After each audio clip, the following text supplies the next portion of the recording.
right. It is Tuesday night. We're going to get into an old school Rockhound Detroit Lions Tuesday night podcast. And I've got Corey with me tonight. Let me get him in. We're going to be talking about the main topic tonight is Rod Wood and making some changes to the first proposal. And that proposal is about seeding in the playoffs. And it sounds like it's going to pass. But without me running my mouth too much, let's get Corey in here. What's happening, Corey? What's up, brother? How are you?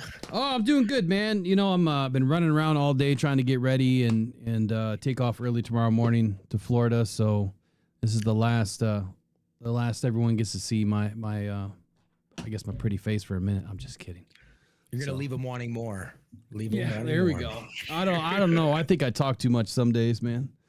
I definitely do most days. So we're in the same club there. Well, I guess channel it in good energy, man, and jump on a mic and do this. So hopefully we get some people in tonight. Pay attention to the chat. We might have some rock stars in the house tonight. It looks like we've got one. And, the name didn't work. I see it already. Nightbot's in the house. Yep. But gives it away. Being a bot. Yeah, but the name didn't work. Why didn't the name work? No. Okay, we'll fix that. So, yeah, we're leveling up. We're going to be upgrading here.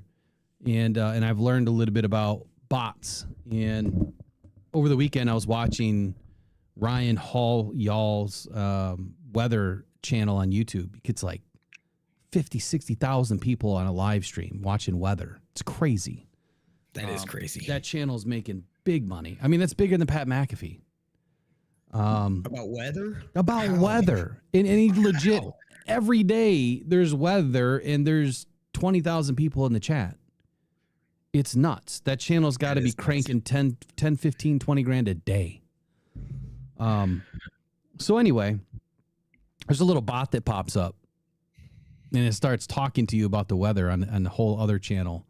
And I'm like, hey, how do I do that? Like, how do I add some bots? So I'm adding some bots in that can help moderate and then I'll do some other things for us and hopefully like breaking news. But from what I understand, it's going to cost a little bit of money to make what I really want to happen, have happen.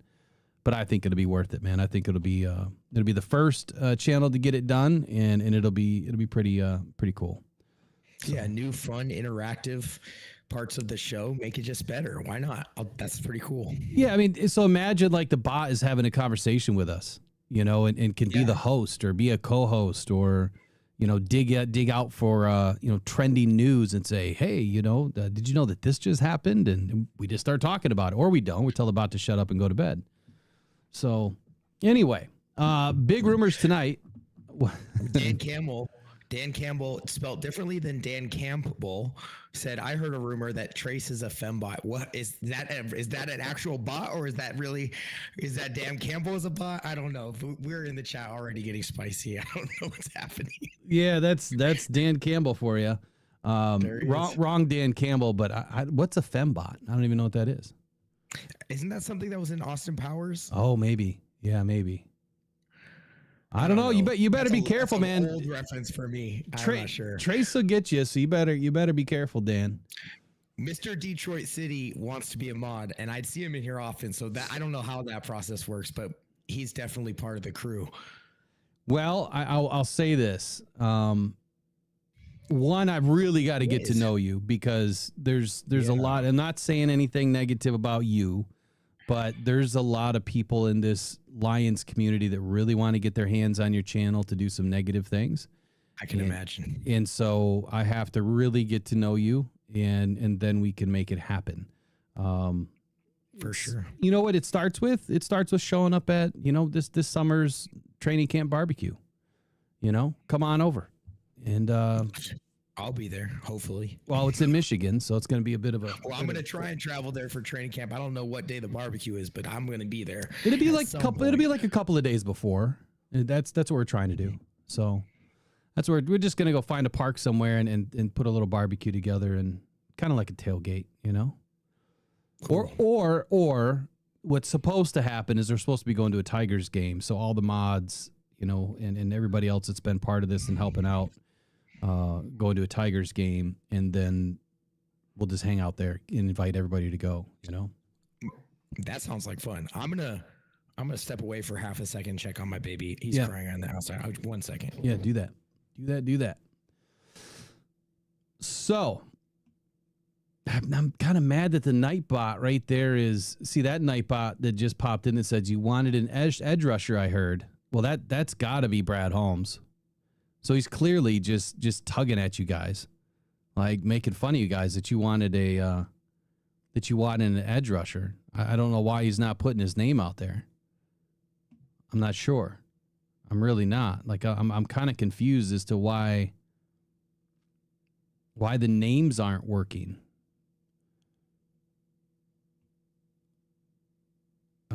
Here, let's try it. Let me try this one.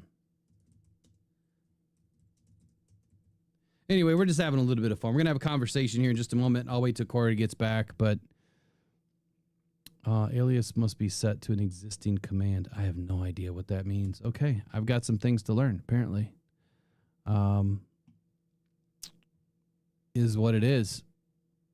Is what it is. So, let me dig into another topic while wait for Corey to come back. Preseason schedule. So that just came out, I don't know, a few hours ago. Tickets are ready to roll. And I think, what do we have? We have 4 games this year, right? So we have the Hall of Fame game.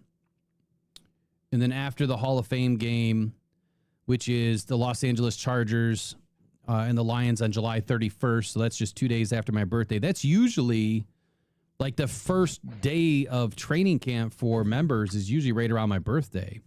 So I assume that training camp is probably going to start, I would say right around the 21st, 22nd, 23rd, somewhere in that range. I can't imagine that they're just going to go right into a game. So they're going to have at least a week of practice before they go into that Hall of Fame game. So I think camp's going to start early this year. And then you yeah, it should. And then you have the away game against the Falcons on August 8th. And then they're back home against the Dolphins. I just put in for a group request. So I put in for a 35 to 50 person group request at that game. So if we can get a bunch of people, mods, whomever that want to go to that game, I'm trying to get a group price for us. Go hang out at a preseason game. It's a cheap game. And at least get people together, just having some fun. And then we finish up at home against the Texans on the 23rd. And then we get a couple of weeks off. And then bang, seasons opens. We're on the road against the Packers. So that'll be fun. That happened. But let's talk about this rule change. The Lions, from what I understand, the Lions put in the rule change, prior to the league meetings, and it was playoff seeding, which meant if your record was better than a divisional champ record, divisional champ, like let's say this last season, right? You had the Vikings and the Lions that were going into week 18, and I mean, it was winner take all. Right? But you would have had one team end up as a 5th seed that was 14-3. That's nuts to think about it when you have another team in the NFC that might have only been, 9-8. So the goal is if your record is better than someone in your conference, that you end up with a better seed. And so it's going to go by records. It's not going to go by, you won your division. Yep, you win your division, you get a banner. But as far as playoff seeding goes, it's the record, speaks all. I like that, and I don't like that. We'll talk about it, but I want to hear what Mike Florio had to say.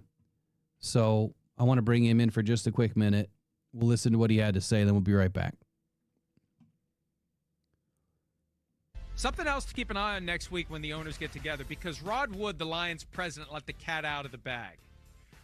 They proposed the change to the seeding on the playoff tree at the behest of the league. See, the league's got a new way to kind of work behind the scenes to give a team a nudge to make a proposal that maybe the competition committee for political reasons doesn't want to champion. So the league and the Lions partnered in the proposal the Lions made that when it's time to apply 1, 2, 3, 4, 5, 6, 7 to the teams that qualify for the playoffs, we're going to apply those seeds without regard to whether or not you won a division. That isn't going to happen, but I think what could happen next week, based upon some of the things that have been said by Roger Goodell and Rich McKay, those are the 2 most important people to listen to. I think we are going to have something that stands for the idea that if you are below 500, you lose your automatic home game in the wild card round. I think that's going to be the end result of next week's meetings, and I'm not sure that a lot of people are braced for it or ready for it, but I think it's coming. Yeah, I do too, Mike. I think they're going to approve that. I don't think they would have tabled it. They would have just said, no, it's, but we're not, it's done. And they wouldn't be talking about it. So I do think it's going to pass. It's not going to be used all that often, but you better finish above 500 if you want to get the home game. And look, there are other ways it could maybe be done. They've talked also about reseeding after the wild card round. That's a possibility. So you get your home game, but then you have to go on the road if you would otherwise occupy, because you're always that 4 seed. In theory, you could host the conference championship game with a losing record, because 5, 6, and 7 still be alive. There could be upsets across the board, and you could end up being that team that ultimately could you end up. No, if you're the 4 seed, you still could end up, because the lowest seeded team would end up going to play the number 1 seed. You could. So something's going to happen there. Something's going to happen with the tush push. Something's going to happen with the Olympics. Whatever happens, we'll be keeping you up to date on everything going on around the national football. Okay, so we heard 2 things in there. One, well, I didn't necessarily hear it in here, but from what I understood, Rod Wood rewrote the request, or someone at the Lions rewrote the request, and it was at the request of Roger Goodell. And the angle that was being played is that Roger Goodell wants this. And he was visibly upset at the league meetings because it wasn't going the way that he wanted it to go, which was to change this. And they tabled it. And then it was the Lions had to rewrite it a little bit to include this sub 500 component, that at least if you're under 500, you're going to lose your home game. So who gets the home game? I guess that's the question. Where does that game go? So the way that this rule first started, it was the Lions proposed a change to the NFL playoff seeding system that would eliminate the automatic home game for division champions and instead seed all 7 playoff teams based strictly on their regular season record. This means that a wild card team with a better record than a division winner could be seeded higher. The proposal was discussed at the NFL league meetings, and then it was tabled until now. It was facing some resistance, obviously from the traditionalists that believe division winners should retain their home field advantage no matter what. And now the Lions resubmitted the proposal to change the NFL playoff seeding system. The revised version still eliminates the automatic home game for the division champions, assuming that their record is lower than somebody else. And it also includes that all 7 playoff teams are based strictly on their regular season record. So I'm not sure what Mike Florio is saying, that whole seeding 1 through 7 kind of got tossed out. I mean, did you take that from what he said? Yeah, I because I don't have audio with the videos, I was reading a separate article on the side, and I got my own understanding to what it means is essentially the division winners are going to get their spots in the playoffs guaranteed no matter what their records are. But if there's a wild card team that has a better record, they will be seated higher than a division winner. And if there's a tie, it will always go to the division winner, even if they had a head-to-head matchup and that team lost. So it is a different way to shake things out. I don't know if that is the question you're asking me, but that's how I am to understand it. This article by CBS Sports, talking about the potential new seating structure by John Breach, has kind of like last year's, standings, where it was the Lions at 15-2 at the top, and at the very bottom was the Packers at 11-6. But the Rams were in the 4th seed because they won their division at 10-7, right below the Buccaneers, who were also 10-7, and the Vikings and Commanders were in 5th and 6th seeds with better records than both the Buccaneers and the Rams. And so if that were to be next year, have the rule pass, everyone would be seeded based on their standing, or by their record, their overall record. The seeds would be 1 through 7. So it would go Lions, Eagles, Vikings, 15-2, 14-3, 14-3. Then the Commanders and Packers would jump the Buccaneers and the Rams because their records were better, even though they did not win the division. So a wild card team could potentially have a home game if their record is better than a division winner. What is your thought on that? I mean, this has been a game of tradition for a long time, and here's, I guess here's my 2 cents. We are just now getting to the point of being good. The Lions, right? We've just now gotten to this point that we can win our division, and that matters. There was 1 year, I forget which year it was, that we had a better record than somebody else, or better something that, and we didn't get the right seed. I could see how this could work. I mean, I definitely could see how it could work. However, like, winning the division right now is everything to the Lions. Like, that's where you start, is winning the division. That's going to have to change to now winning the NFC, which I would think everybody wants to do anyway. All the teams in the NFC, they want to be number one in the NFC. That gives you the best shot at the Super Bowl. But it's not just win and get in anymore. Now it's, you've got to shoot for the moon. So give me your thought process on, the good, the bad, the pros, the cons. I mean, to me, it is essentially the same goal, right? You want to win the division because you're guaranteeing yourself a playoff spot. You don't want to mess with the wild card, but in more competitive divisions, which the NFC North is, right? You might have two teams with really good records at the end, right? We maybe the Vikings, we trade a game each, we'll say, or theoretically we trade a game, and we both at the end of the year have really good teams, and there's a potential that we would both end up with, if they were to win it or if we were to win it, we could both end up with home games because of the way we handled our business the rest of the schedule. So what I think it does is it adds more emphasis to those games that might not be in your division. For so long, we've worried so much about taking care of our division because that's going to be our guarantee, in which it still is. You would love to have a home game guaranteed if you win your division, but if you limp into a division, right, into a division champ, like the NFC South, man, like those teams aren't maybe necessarily as good as a whole, and so winning that division would be probably pretty easy. But does that necessarily guarantee you a home game? Buccaneers, if you lose the rest of your games against more competitive teams, right? Should you automatically get a home game just because you are in a weak division? I think this kind of balances it out. And one really and I'm not sure if I'm reading this correct, but it says that in the divisional round, the number 1 seed will play the worst remaining seed, and the next best remaining seed will play the second worst remaining seed. So if there were upsets in the first round, right, if 2 and 3 go down, right, then you might be playing, the second seed might be playing, or so, like however that those wins distribute themselves in the first round of the playoffs, you might not even be playing a team. It could almost reseed themselves in the second round.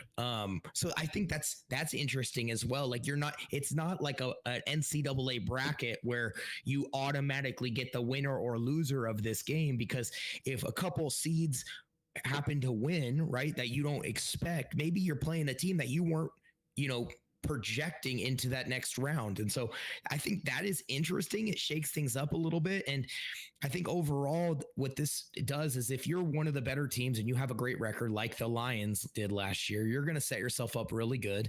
And if you're limping in, you might get a bad matchup. You might get, the Rams would have played the Eagles in the first round last year, instead of playing the Vikings and having the Vikings have to go play the Rams at an away game, and lose all their momentum. It's interesting. I think it'll add, if it does pass like we expect it to, I think it'll add a new layer to the game this year, and maybe potentially some new matchups that we don't necessarily expect. So I wonder how this affects in-game behavior, especially by Dan Campbell, because he is one that has been very aggressive, going for it on fourth down and making sure that his offense has all the chances in the world to score.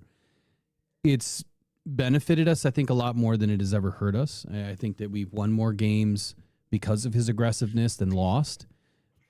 But now I wonder how that could potentially change that, knowing that the record is everything potentially versus you won the division. What do you think? I mean, do you think that it would change a coach's mentality at all? Knowing Dan Campbell, no. I think he's the same guy, whether it's the division or whatever. I think he just wants to win football games. And I mean, it could potentially. I still think divisional games are going to hold their value above others because that's your guarantee. You never want to like put things at risk, right? And if you're losing those games, there's a chance that you might not make it, even if you end up with a good record and you finish the job against other teams. I think a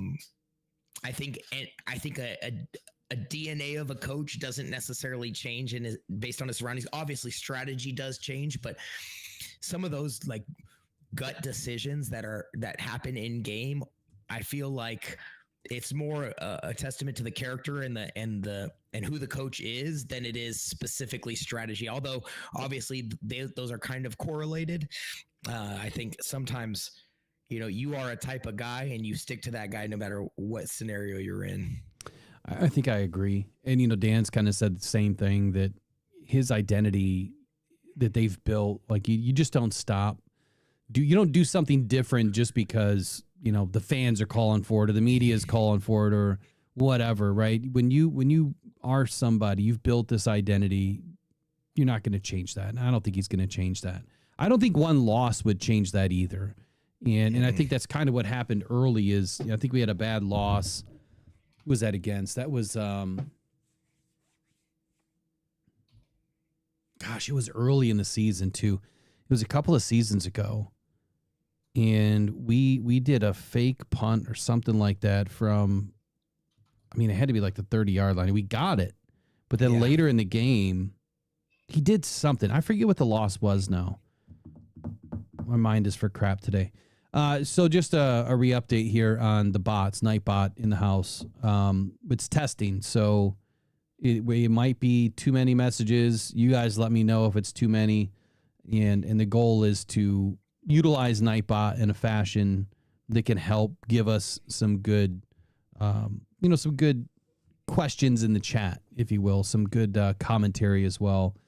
And I just threw stuff in there just to kind of just to throw something in there. But we'll keep working it. I just want your feedback to let me know what you think about the Nightbot, and we'll dial it in. It'll take a little bit of time, but we'll dial it in. I wasn't even going to do it till next week, but I figured, what the heck? Why not try it? I don't have to see you tomorrow. So, if you hate it, I don't got to see you tomorrow. But we'll fix it. All right, Olympics. I think this is big. Do we even know they said that all NFL players are allowed to participate in the Olympics. My question is, does this now go back to the team? Like, is the team have to give the yay or the nay?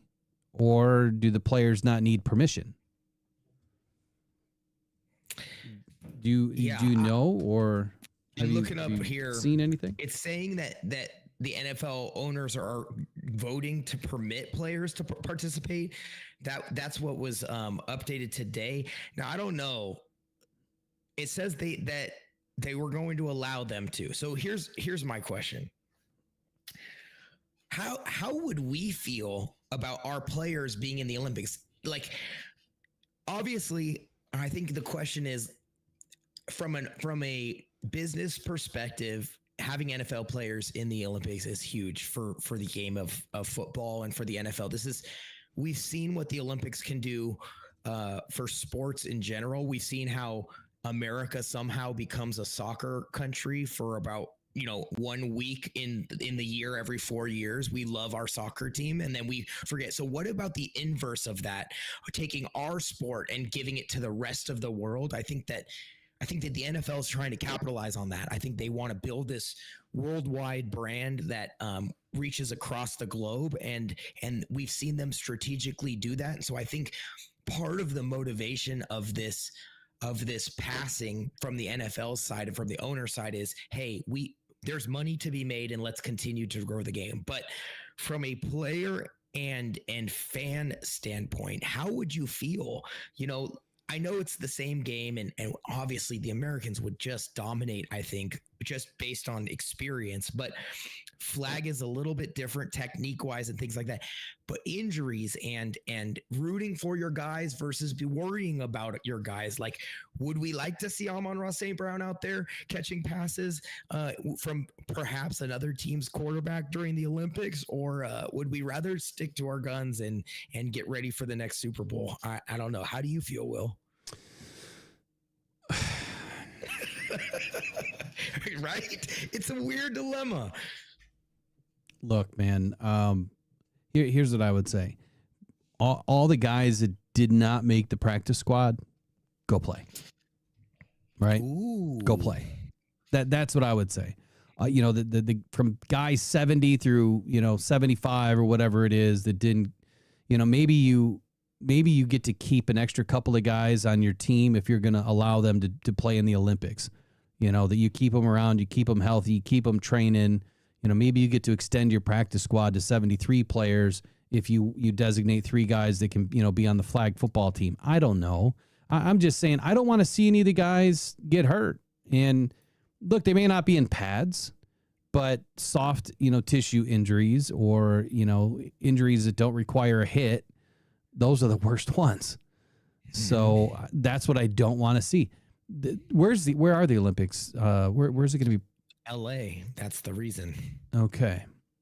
Well, we know that the NFL would probably, I would hope, I'm going to put this out there. I'm going to hope that they would be involved in the game field, right? That it has to be a very specific type of field that is either like the ones that they play on now, as far as the artificial turf is concerned, or it's grass. So I think that they would have to be highly involved into making sure that the field is to their specs, because we've seen what happened in Brazil last year. It was a nightmare. And we don't want to see that happen. Hopefully it doesn't happen again this year.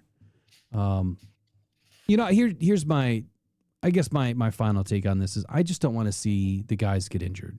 And I would love for them to get the exposure. Who wouldn't want to play in the Olympics? I would love to see them get the exposure. I think that this is just a little bit different of a sport that, man, you go get injured in the Olympics and your career could be over. But this is in 2028, right? Yeah. So, some of the guys may not even be in the league by then, and they could still go play flag football. True. True.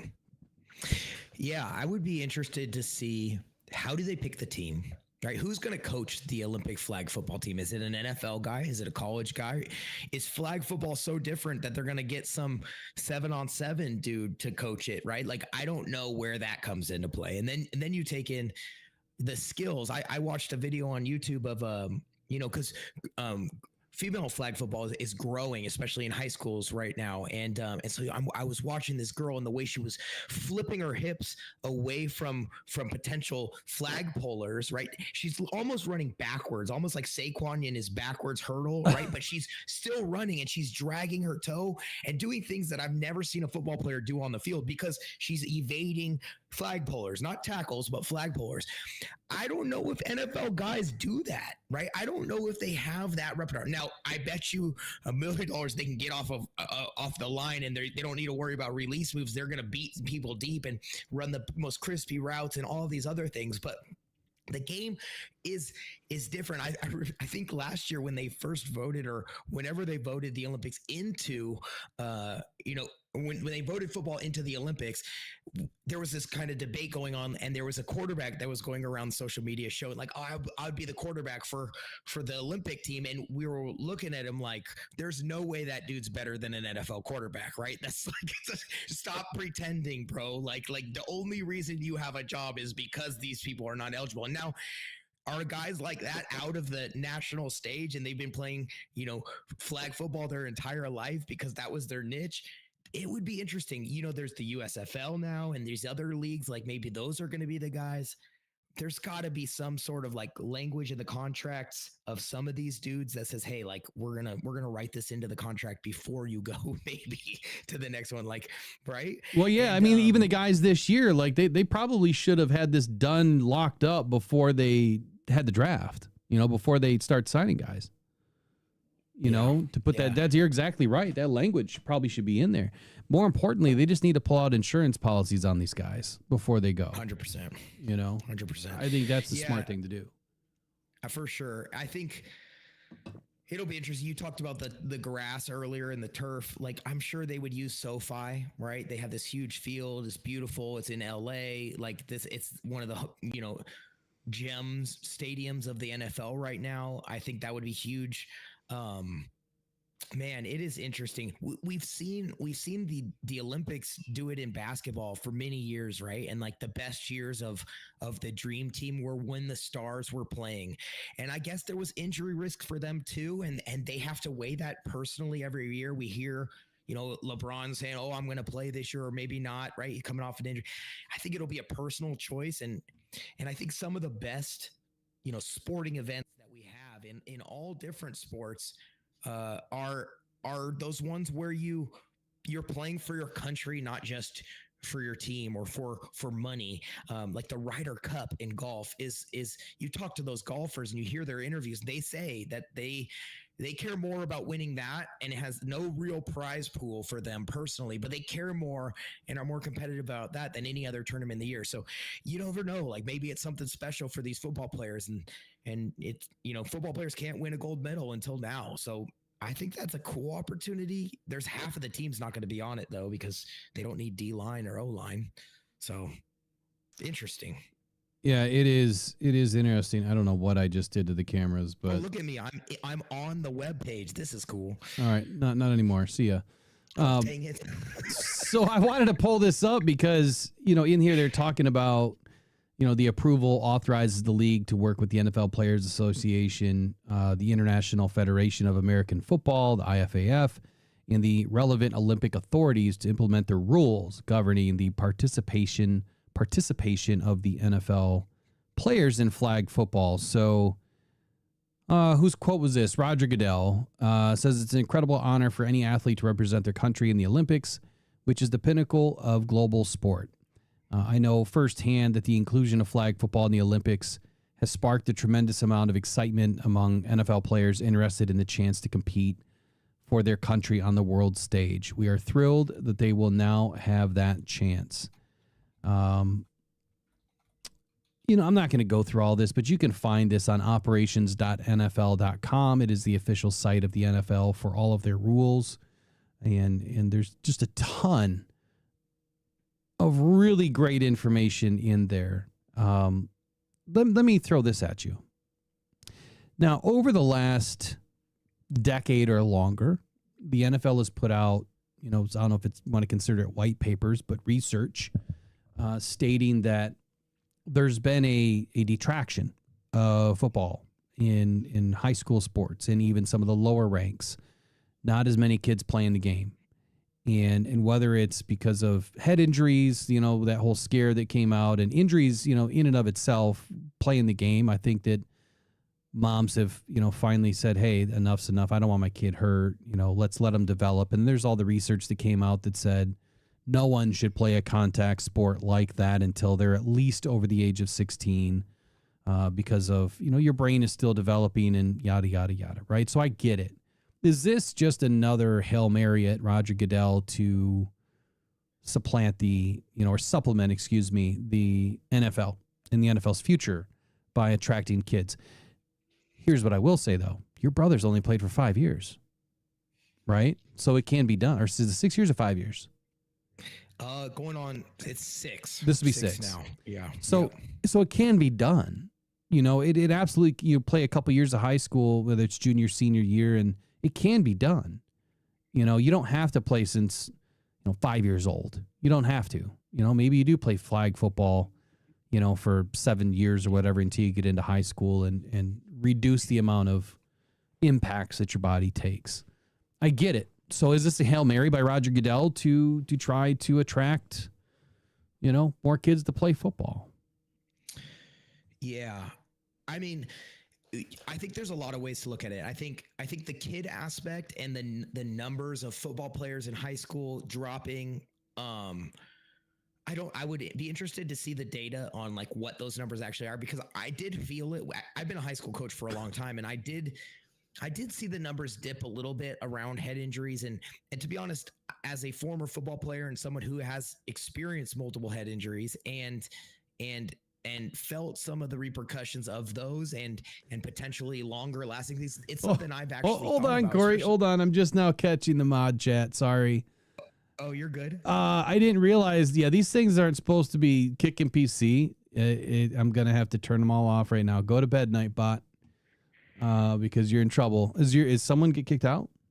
No one got kicked out. My own dad got muted for spamming emotes or emojis or whatever. 3 footballs. He obviously Nightbot doesn't know who runs this. Right. No, AI's taking I'm over. sorry. We didn't mean for that to happen, but yeah, I'm testing a new thing, and clearly it needs a little bit more training. So my apologies. Hopefully no harm, no foul here. All right, let's keep rolling here. What were you saying? Yeah, no, basically, the health aspect and those decisions that parents are having to make about their kids, and the potential for long-term injuries and cognitive issues later, with the repetitive, hits that football players take in their youth. I can definitely see where that made the numbers dip, but I think the other data shows that the NFL is as marketable and as big a brand as ever. And I think more than just grabbing at the kids, I think what he's really doing is building on the brand in the household. I think, there's a large females have been watching football for as long as it's been played, right? But they've never got a chance to participate. And now with flag football being evident, I heard an interview about some young ladies, I think in high school, had said one was a cheerleader. She said, I've always watched the games, but I've always wanted to try. Another said that their brother played. And so all of a sudden you're getting the entire family around football instead of just the boys in the family or the men. And so you're gaining that part of America as fans. And then when you're stretching yourself out across the country, across the world, to Germany and to Brazil and to Mexico and future potentially in the Middle East, either in, I think they said in either Dubai or the UAE, they might be playing games in the next few years. There's a couple teams that have rights to home games there. That they're opening themselves up to gigantic markets that don't have the game. And if they can sell the game of American football to a country like Egypt that has 1.5 million people, right, in their like what, and now they have an ambassador to their sport in Ahmed Hassanin or the countries of Nigeria. These have all these, ambassadors to their country that they can root for. I mean, it's a money-making opportunity. So I hate to say it, but like the NFL is a business at the end of the day. And I think what it comes down to is dollars, and there is a ton of them out there to be had.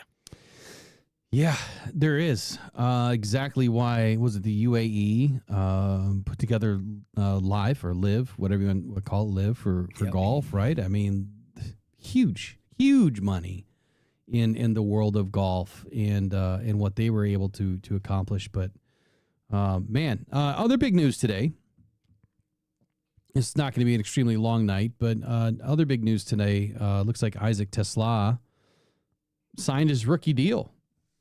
Good for him. So I never understood this, and I don't know if you had any conversations, with your brother about this, but so rookie contracts are, for what it's worth, I mean, they're pretty much black and white, right? Now that they're kind of boilerplate stuff now, it's, fully guaranteed. My question is, and I guess some of the questions we've had are there allowances for the teams to put in certain caveats to the money side? It's all guaranteed. This is kind of what you get because this is where you were drafted, but we're going to have some escalators for this part of the money, or we're going to have, this for the part of the money.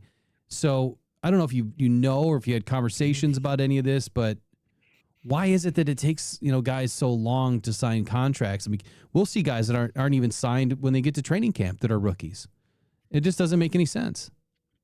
One of, I wasn't reading it specifically about Tesla signing his contract, and I know a little bit about my brother's contract in so much as I was involved.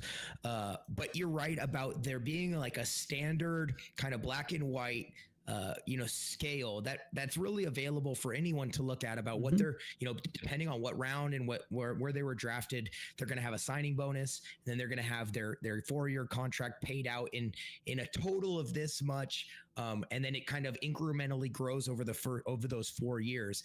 I know that there are some incentivized like workout related like value that you can accrue. I don't know if that's what they're being, negotiating on is, incentives for, maintaining your workouts and things like that. I was reading it specifically about Shamar Stewart, the first round pick for the Bengals. A first rounder has a little bit more, I think a little bit more variability in what they can do with their contract because they have that 5th year option.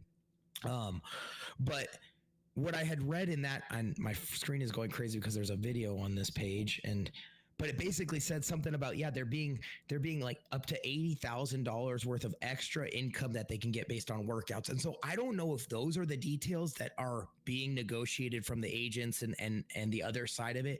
But from what I understood is it pretty, like you said, black and white. And that's why when my brother got there, he signed on the dotted line and was ready to get to work. I don't think there's a lot of wiggle room. And I think, the longer these things play out, the more cause for concern with a rookie draft pick. Like, what are we really arguing over here? And let's focus on like getting down to business and getting to work. So I did think it was very interesting that Shamar Stewart or Turner. Why am I always get those two mixed up? I think it's Stewart.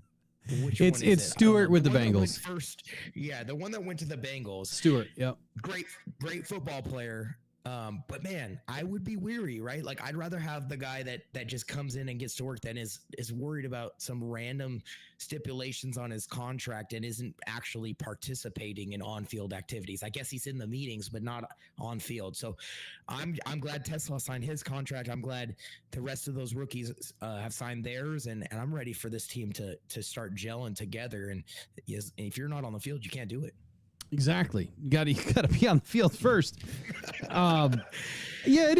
a little nuts to me that these guys string this stuff along and for what it's worth. I don't know we could probably go back and take a look at some of the history, but okay, before NIL, there was nothing, right? I mean, some guys were getting paid, underneath the sheets, so to speak, or whether their parents were getting jobs or houses or cars or whatever. There was deals that were going on before the NIL. Now the NIL comes along, and now, you're really getting a good look at some of these guys to say, okay, how is the money changing them, or is it not changing them? What are they doing that's different or better? Not, are they taking care of their body more? Are they giving back to their community? Are they helping out their parents? Like, what are these guys doing with all this money? And so I'm wondering if the NIL is kind of throwing a little cog in this now with these rookie deals, because some of these guys may have made more money, on NIL than these rookie deals. And maybe, just maybe, some of that's throwing a little bit of a hiccup in this. I'm not real sure, but it would be a good question to ask some of the agents, like, what are they seeing? I will have some more information about agent side of things here in the future. So I'll get into that more later. In a couple months, we'll say, because I have done a little bit of background and I have a close relationship with Ahmed's agent. So there's a potential for some other opportunities on that side of things, and maybe I'll have even more inside information what happens on the back end. But what I do know, and quick little search of the internet will tell you, like, well, what I do know from experience with the NIL thing is, because I did spend a little bit of time in that market as well, is that players are getting agents or representatives way earlier, right? Like, so previously, right, you couldn't sign with an agency until your college career was over. But with NIL, the advent of NIL, you can have a marketing representative. Now, you're not signing a contract. You might sign terms, but you can't sign a contract. That guy might have built a relationship with you and, like you said, gotten you more money already, or told you what you're worth, or promised you something far before, the actual NFL agent process. So maybe that guy isn't as experienced negotiating those contracts as a professional agent who's been doing it for 30 years. Maybe he's, from a different smaller brand or agency. Those things are funny, but like that's its whole other ballgame. I think when we look at what is actually negotiated in a rookie contract, they're talking about maybe the exact lump sum of a signing bonus, but you're talking about small amounts. They're talking about reporting bonuses. You could be added, get a bonus for reporting at a certain time, workout bonuses, performance incentives, but offset language. If some of those little like if someone gets released or injury or things like that and signs with another, how do they get recouped? It's like a bunch of, little details that you would think don't matter once you make it. But I can't imagine if you're worried about all those things that you're really focused on the game. And if your agent is representing you and they're worried about all those little details, it just feels to me like you might have some things distracting you from what's really in front of you in the future as an NFL football player. And maybe those are the guys that aren't necessarily going to last, but we will see. We will definitely see. Yeah, I can't imagine that if you're getting paid $1 million a year and you're worried about 80 grand. Exactly. I mean, it's still a big amount of money, to a lot of people. I mean, to a lot of people that could be a couple years worth of pay, but yeah, I'd worry about the $1 million. I'd worry about getting my butt, on the field ready to rock and roll so I can earn that next contract, which that's the one that's going to pay you. There was a great line I heard, while working with Ahmed through his NIL journey. And it was, someone said, don't step over dollars to pick up dimes. Yep. And it made all the sense in the world to me. You don't pass up the bigger picture for what's right in front of your face right now. So I use that analogy a lot because I've had a lot of personal experience with people that I know, and I say dollars for nickels. Yeah. Yeah. It's a good analogy, man. It really is. All right. So PFF list proves the Lions still have a tremendous young core. Have you seen this one pop out at all? I have not. I mean, the Lions are young. Oh, actually, yes, I have. Is the 5 guys that are on the list under 25? Is that what it was? That might have been it. But yeah, you still have Brian Branch, Jahmyr Gibbs, Sam Laporta, and Kirby Joseph that landed. Hold on. Penei Sewell's number 1. Penei Sewell, yep. Okay, so PFF did this last year. I think they did it a couple years ago too, but their top 25 players under 25 years old. And the list featured 5 Detroit Lions football players, obviously. So Penei Sewell, top of the list. He's just 24 years old. I can't believe he's only 24 years old. And the way that he's taken this league by storm is just, it's incredible.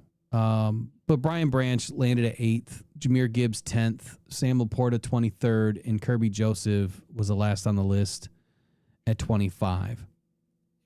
I'm a little bit surprised where Kirby landed.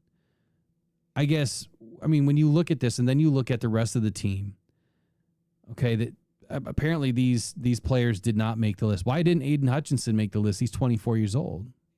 They said I saw the little detail about that because he'll be 25 before the 25 season starts. They didn't add him. That's what the little detail was. Okay. Yeah, his birthday is before the season, so they're trying to give us a standard there. So that makes sense. He would have definitely been on the list. Yeah. Okay. So it also didn't include Jamison Williams or Lee McNeil or Amon-Ra St. Brown, who is 25. Or any of the other young players, Terrion Arnold, 22, Tyleik Williams, 22, Jack Campbell, 24, Derek Barnes, 25, Tate Ratledge, 24. I didn't know that Tate Ratledge was 24. I thought he was a little bit younger than that, but I guess I'd rather have a guy that has a little bit more experience. I could care less about the age, the number. It's the experience that matters most.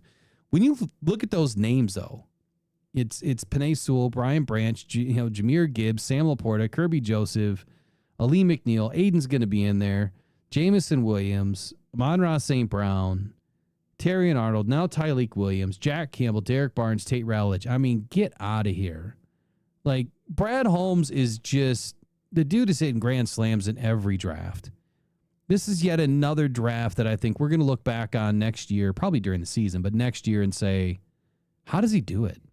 Like, how does he continue to just pull rabbits out of hats every year? And I just don't understand how this fan base, a portion thereof, gets all over him, you know? And I don't know. Like, yeah, I know you're kind of you're the new fan, right? You're not a bandwagon. Let's just get that out of here.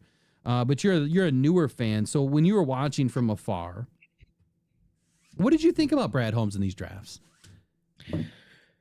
I got to be honest with you. I never really followed the drafts super closely until my brother. Like, because it's so much to follow everybody. Obviously in the early rounds, it's easy to see the superstars and where they go and what type of impact they're going to have on your teams. But the real value comes in the later rounds. And so, I got to get a crash course in what Brad has been doing by looking at the roster and seeing how many guys he got right and how he's drafted for his fit. The only explanation I can have, and it probably comes from another fact that I found out today with a very simple AI question. Have the Detroit Lions ever won a Super Bowl? The answer is no. Okay, so that's why people don't believe. That's why people are hesitant to buy in. That's why people are hesitant to feel good. That's why, they're hesitant to trust the process or the pattern of success. It's because when you've been traumatized after year after year after year of not having the success, I think you become a pessimist. You almost become skeptical to the point where it's a protective instinct that is keeping you from having too much of. It's not the fear of failure, it's the fear of success, right? Like are we actually that good, and are we able to win a Super Bowl? But are we going to? I think that's what the Detroit Lions feel as a whole, because when I look from coming into the group, I'm like, thank goodness I came to the Detroit Lions. Thank goodness Brad Holmes is my GM. Thank goodness Dan Campbell is the head coach, because if I were a fan of some other team, if some other team would have had to drafted my brother, I would have been a fan of them, and I would be having a way different conversation. So to be completely candid, I think it's PTSD to some extent, and I think it comes from a lot of disappointed seasons as a Detroit Lions fan. Okay, so full slate. I'm sorry. So hold on. So I gotta ask, like, Full Slate Farms is he's been around for a minute, and I appreciate you, buddy. But I gotta ask the question, because just from his statement, he says, so when Davenport gets hurt, it's not his fault. It is because Brad's fault for making the same mistake over and over and over again with injury-prone players. It's his downfall. So let me pick this apart for a minute, because I'm thinking about the injuries that we've had on this team. And in last year, you can't say that was anyone's fault. Like, broken bones and non-contact injuries, can't do anything about that. That is not Brad's fault. It's not the trainer's fault. It's not the player's fault. It just happens. And it just happened a lot last year. And you know what? Good. We got it all out of our system, because the likelihood of it happening again, not likely. If I could think back of all the injuries that we've had to deal with because Brad brought in injury-prone players, there's only been one. And he never even made the field. So I don't know what people are saying. Like, Brad brings in guys that maybe have an injury history, but they've never really put in a ton of time or affected the team in a negative way. What happened to Davenport last year is he got his arm pulled in by Paris Johnson, and then he chopped it and then pulled it away and ripped his tricep off his arm. That wasn't a normal offensive lineman play. It wasn't a normal offensive lineman chop. It wasn't. It was a rip and a pull and a chop and a pull. It just wasn't normal. It was totally done by purpose. So, gosh darn it. Why am I Emmanuel Mosley? He's the only player that Brad brought in that came in with an ACL and left with another ACL, or had another ACL go and then got injured again and never made the field. Outside of that, I mean, okay, why don't we blame him for Aiden Hutchinson then? Because Aiden Hutchinson had a broken leg when he was a junior, and now he had a broken leg after 2 seasons in the NFL. I mean, are you blaming him for that? I wouldn't. I don't know how you could, but I don't see any injuries on this team that Brad brought in that bit us. Like, I don't see any players that have come in outside of bringing in, inexpensive options in free agency. Like Davenport right now is making almost less than vet minimum. And he was a former first round pick 6 years ago. Like, that is super high reward, minimal risk again, So I don't see it the same way. And I think, like to Full Slate Farms, and thank you for the comment, by the way.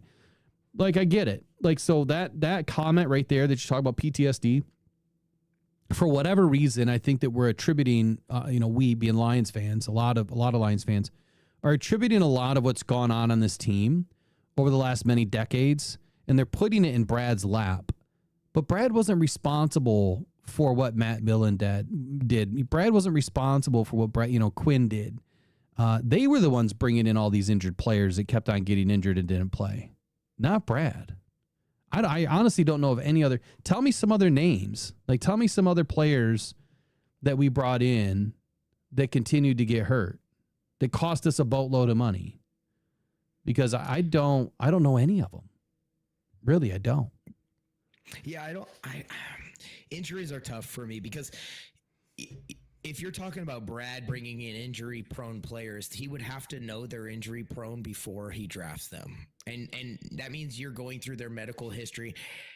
You only get so much information about a guy like from a medical piece of paper, right? Like, if you had an injury in college, does that make you injury prone or does that make you unfortunate, right? Like, it's how you respond to the injury and recover from it. And that they all get cleared, right, by doctors. And right. You can look at, like, were they able to perform when they got back, or how did that affect their mentality on the field, or were they able to get back to the standard that they were playing at before? Maybe you can judge some of those things, but trying to project or predict more injuries in the future is a futile, game here, because you can't. It's like an accident, and an injury is an accident at some point. And what you have to realize is that we're playing an extremely violent game.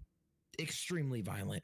I mean, the first person that comes to my mind is like Chris Olave, like, has had 3 concussions.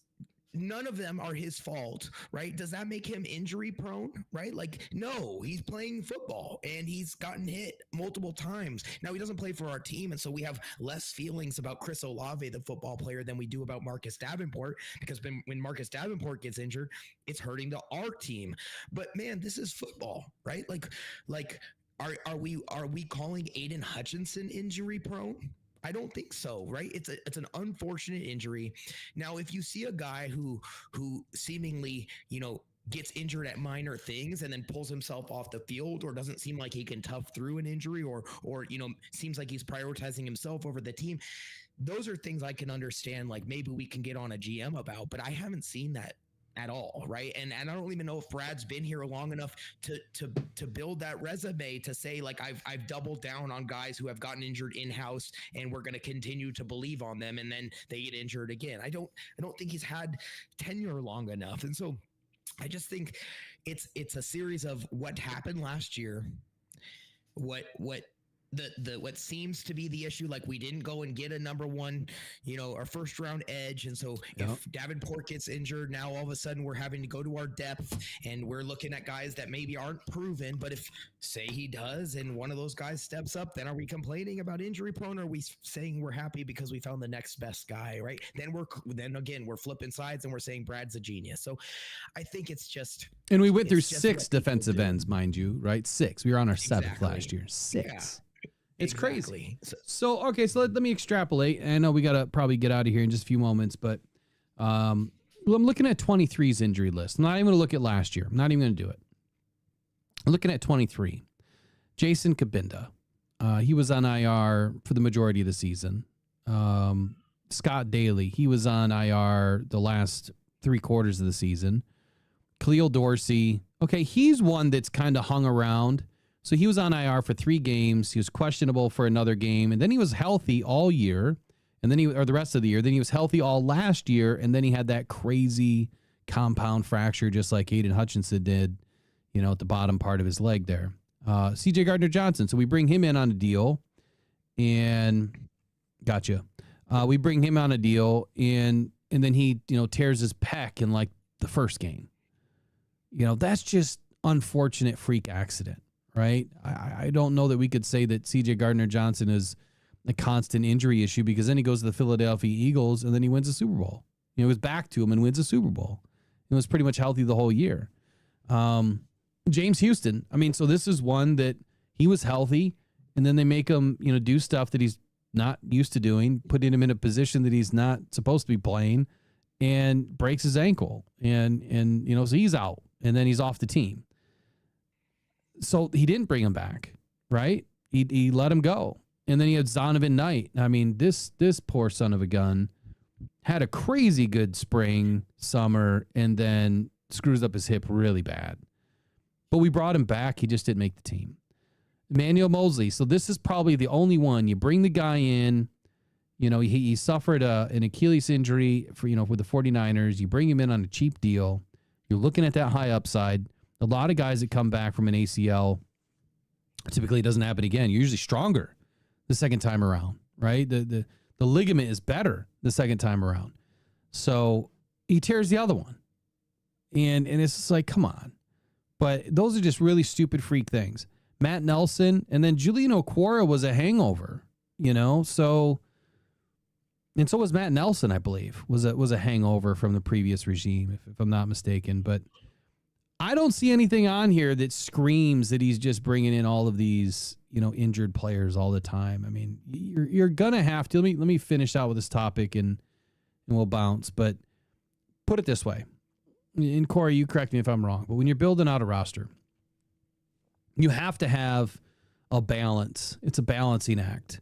And at the end of the day, you've got to be balanced, right? Your budget has to be balanced. Your roster has to be balanced. You have to have a good mixture of depth. Really good starters is where you want to get to. The Lions have probably some of the best starters in the league. I mean, from the weight of how many they have. And then their depth, obviously the best in the league when you look at what they're able to do last year, down 15 guys by the Bills game, and they're winning 15 games that season.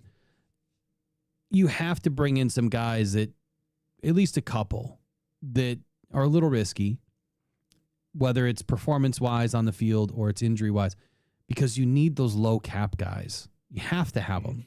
You have to have them. And it just so happens that if that low cap, somewhat risky player blossoms, you're right back in the genius bucket, just like he said. So correct me if I'm wrong, but that's how GMs look at this, man. You have to have a plethora of a different style, around your roster. Yeah, you have to be willing to take a couple risks, or else everyone would just be successful, right? Like if this was baseball, we could just sign all the most expensive players and build a roster like that. It'd probably be great, but guess what? Those guys get injured too. I promise they do, and sometimes you gotta take a risk on the guy who's already been injured and hope he doesn't get injured again, and pay him a little bit less because of his history, and then he performs, and then you have to decide, because he's done so great, that you want to re-sign him, right? For how much? And that's why they get paid. That's why Brad is Brad, and that's why we aren't GMs, is because it's more complicated than we think it is. I promise. And I wish it was that easy, that we could all be GMs. We could barely set a FanDuel lineup, right? And balance that budget. So let alone a 53-man roster with all the pieces that it takes to go, win a Super Bowl, man. So, I think Brad's doing a great job, and I think give him, let's see how we continue this bit of success that we've had, and see, what his final product is that he's been building over these last few years. And I think we're going to be happy with the result. I think so too. So one more comment and then we're out of here. Blue and Silver says, where is it? He wasn't sure if Brockers was coming over from injury or not, but he was probably the worst cap signing. Thankfully, that was prior to Brad Holmes. See, that was Quinn Trisha era. And yes, that was one of the worst. Trey Flowers is the reason why Brad Holmes didn't have any money in the first year in 2021. Brad, I don't know if you know this or if you've gone back and looked, but we literally, Corey, had like negative 25 million in cap or something like that to start the season in 2021, or I'm sorry, in dead money. And I think we had, I don't know, 2 million in cap space after we, signed our rookie deals or something like that. It wasn't until 2023 that we actually had a decent balanced budget. And that's when you've seen Brad go out and make some moves, right? Bringing in CJ Gardner and some of the other players. And now he's 2 for 2, right? 24, he did the same thing. 25, he did the same thing. He's bringing in football players, Carlton Davis, DJ Reed, so on and so forth. So anyway, thank you for joining me tonight and being part of the Rockhound Detroit Lions family. What's on your mind? I won't be back, obviously, till next week, probably Tuesday, because we got the holiday on Monday. So I probably won't be back until Tuesday. But what's on your mind between now and then? Me? Yeah. Nada. What's on my mind between now and next Tuesday, man? Yeah. I barely know what's on my mind the next 5 seconds. So that's what happens when you got a baby in the house. And I'm just gonna keep checking in on my brother, make sure that he's doing what he needs to do. I know that the off-season workouts can be long and challenging, especially when you're there by yourself and you're taking on a big challenge. And so just staying as a support to him and whatever he needs and just chugging along, brother. Just chugging along. Is he doing good? Yeah, he is. He's doing good. I as with anything, I think that he's the ups and downs of the challenges. I think it's interesting what coaches can and can't do. And this is nothing to do with my brother, but I was talking to my best friend who's a coach, and the communication with my brother has been minimal. So I'm just bouncing ideas. What do you think they're doing, and what would you be doing if you were a head coach or a DC or whatever with the NFL, and what do you think he's going through? And we were talking about like, how do you challenge guys when they don't have pads on and you don't know what you got yet, right? Like what do you think the Kelvin Shepherd, who's putting in his defense for the first time, is doing to these rookies, right? Is doing to these vets to get them, accustomed to what his expectations are, because you can't put them through hell week anymore, right? You can't put them, they're professionals, right? So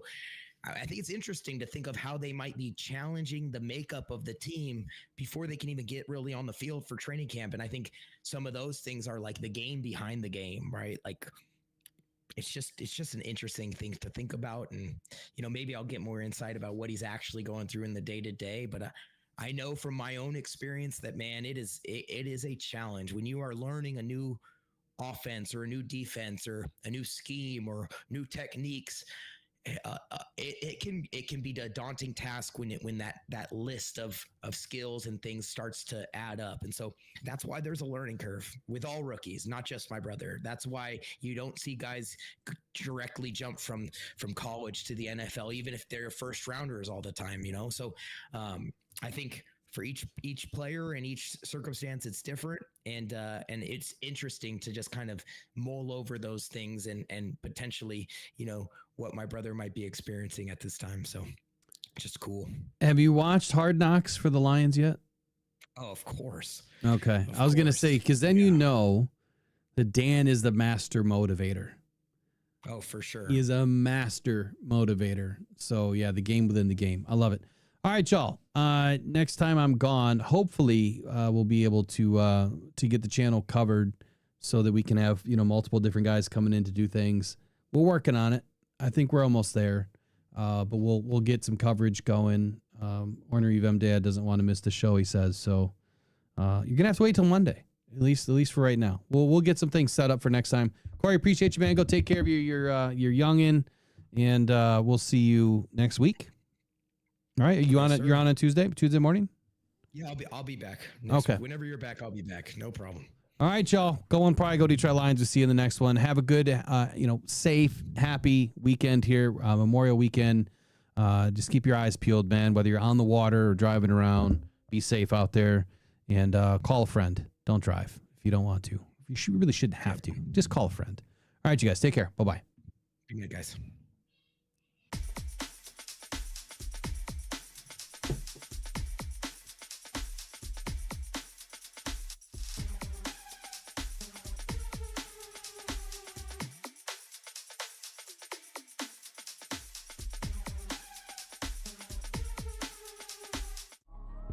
Yeah, 1 2 1 2. 1 2 1 2. Mic check. Hey, can y'all hear me out there? Hey. Against all odds. Against all odds. Against all odds. Against all odds. Against all odds. Against all odds.